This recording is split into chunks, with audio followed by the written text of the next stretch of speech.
In the beginning, there was nothing. Then there was the bang. This is the world of Azdria. There's a tale that at the first day of the world, there was heavenly thunder. At the second day, there was earth. And at the third, people.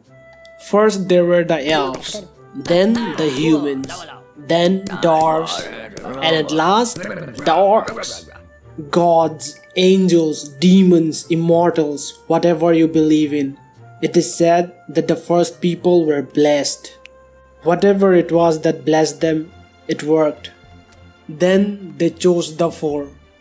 They gave them the strength of an ape, the speed of a rabbit, the intelligence of something smart, the regeneration of a lizard. You know how they grow their tails back? Weird stuff like that. Yeah.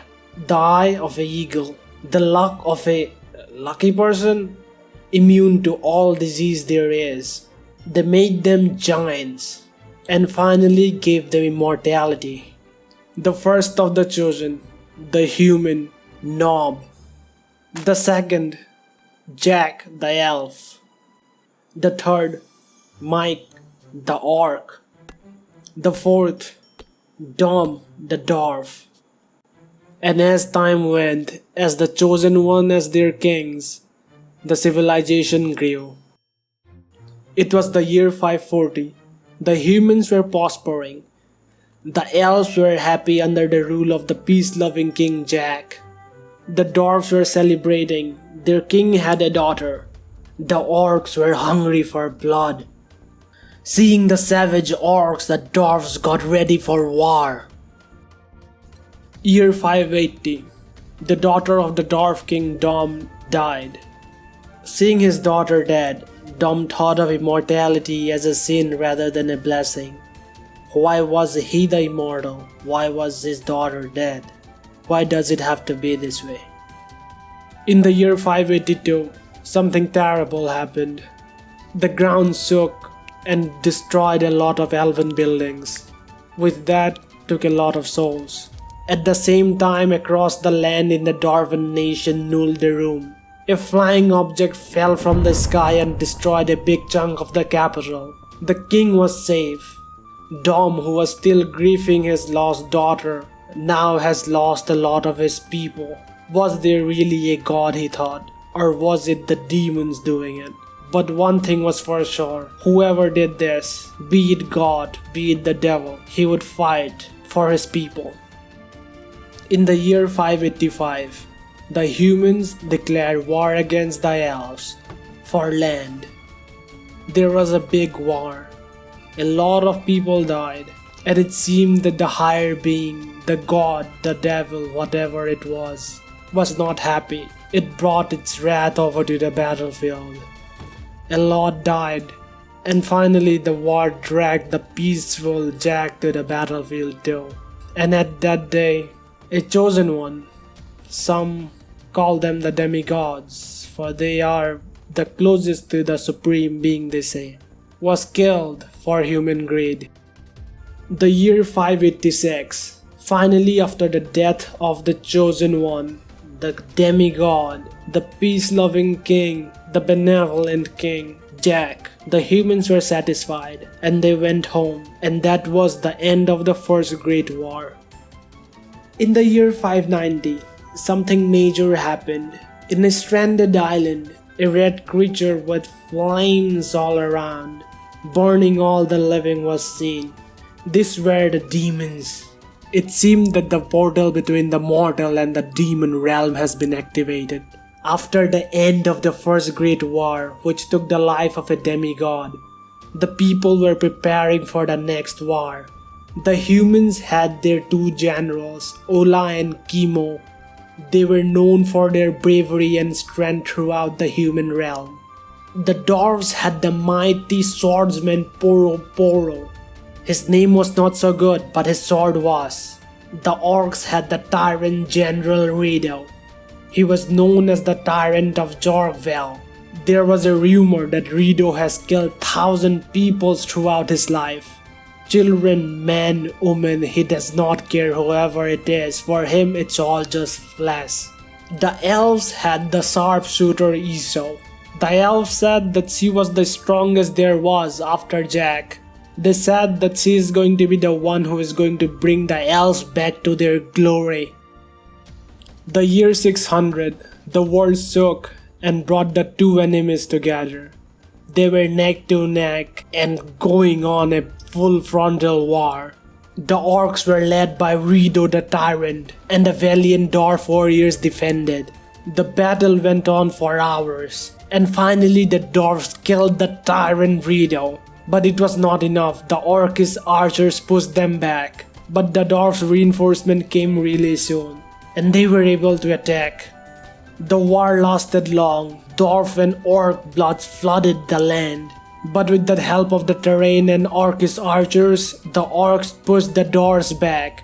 And with this, the dwarves lost the war on the front lines and were pushed back. And now the orcs were in the dwarves' nation. They were killing, plundering civilian dwarves. But then came the king. He was mad. With his madness, thunder struck. It was said wherever he went, there was thunder. It is said that in his rage he killed all the orcs in the battlefield himself. It was the whole orc army fighting the dwarf king. In his madness he summoned lightning, but finally he died.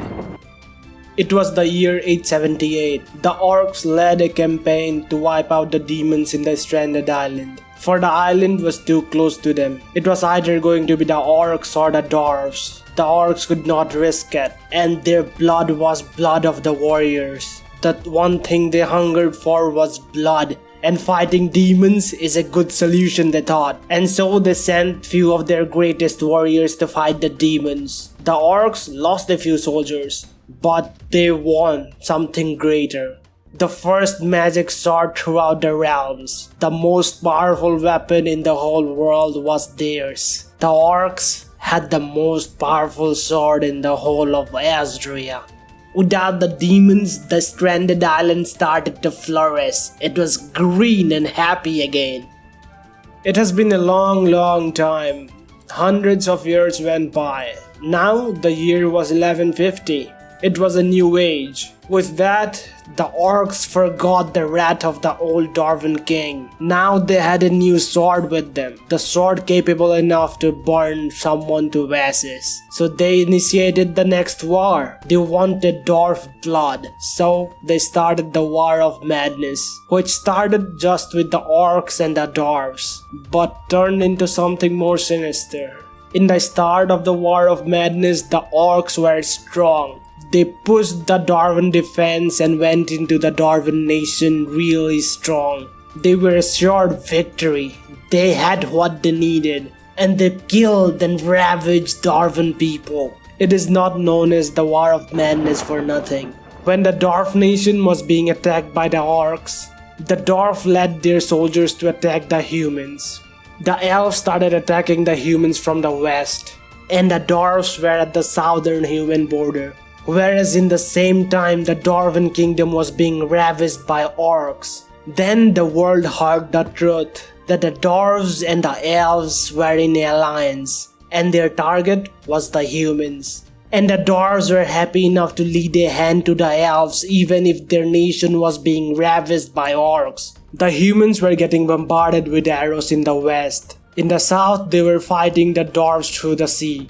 And finally, Elf General Esau took her soldiers to reclaim their own land. The humans were pushed back to where they belong. The elves had their land back. But the dwarves were not in a good position. Their nation was about to crumble to dust. When the help was needed, help came. The elves sent their elite soldiers to help the dwarves fight against the orcs. And the elves did what they were supposed to do. They wiped the orcs out and pushed them back. But then came the betrayal no one saw coming. The elite elf soldiers who came to the Dwarven land saw the land was prosperous. It was filled with life and resources. But there was no one to protect it. There was no guardian. So they claimed the land as their own and started killing the dwarves. For the dwarves were weak. They trusted the elves. And now they shall pay the sin with their land. Although the new rulers in the realm were not accepted, they were powerful. They pushed the orcs back to where they belong and claimed the land as their own. And finally the dwarves were gone. It is said that some of the dwarves went into hiding, but there was no more Nulderum, the Dwarven kingdom. The dwarves have fallen. Their kingdoms crumbled, and now the former Dwarven nation is known as the Lawless Land, ruled by lawless elves. There were 5 kingdoms ruling the Lawless Land. The first in the ranking was Niamoyas, ruled by the king Yelhiono. Second was the kingdom Grenadiva, ruled by the king Totias. The third kingdom in the ranking was Lophias, ruled by the king Eelawa. The fourth in the ranking was Great Onedad, ruled by the king Ifolidi. Although Great Onedad had little land in the Lawless Land, they conquered the battlefield between the humans and the elves. The fifth in the ranking was Royal Enor. Although they were the weakest, they were respected. It is said that King Arona of Royal Renor was a noble who turned traitor to his kingdom, and now he was in the Lawless Land. So how are you guys doing? Alright, my voice is little different because it's really weird talking like that. It's a little different. I really enjoyed making this video, but believe me, it's different.